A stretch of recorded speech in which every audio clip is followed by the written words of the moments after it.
നമസ്കാരം, കൊട്ടാരക്കര മീഡിയയിലേക്ക് സ്വാഗതം. സർക്കാർ ജീവനക്കാരുടെ ശമ്പളത്തിൽ നിന്ന് മാസം തോറും നിശ്ചിത തുക ഈടാക്കി ജീവാനന്ദം എന്ന പേരിൽ ആന്വിറ്റി സ്കീം നടപ്പിലാക്കാൻ സംസ്ഥാന സർക്കാർ.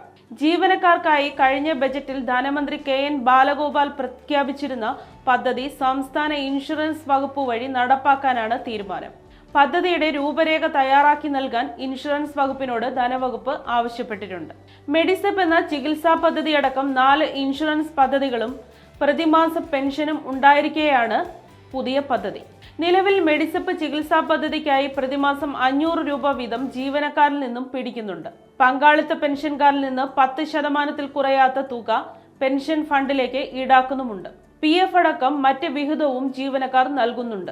സർക്കാർ ഖജനാവിലേക്ക് പണം കണ്ടെത്താനുള്ള കുറുക്കുവഴിയാണിതെന്നാണ് ജീവനക്കാർ പറയുന്നത്. ശമ്പളത്തിന്റെ 10% വീതം ഈടാക്കിയാൽ പോലും പ്രതിമാസം കോടികൾ സർക്കാരിന് മറ്റാവശ്യങ്ങൾക്ക് വിനിയോഗിക്കാനാകും.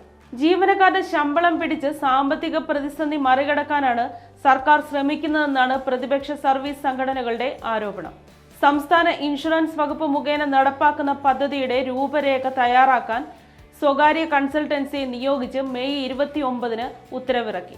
ആന്വിറ്റി എന്ന പേരിൽ പദ്ധതി നടപ്പാക്കുമെന്ന് 2024-25 ബജറ്റിൽ ധനമന്ത്രി KM ബാലഗോപാൽ പ്രഖ്യാപിച്ചിരുന്നു.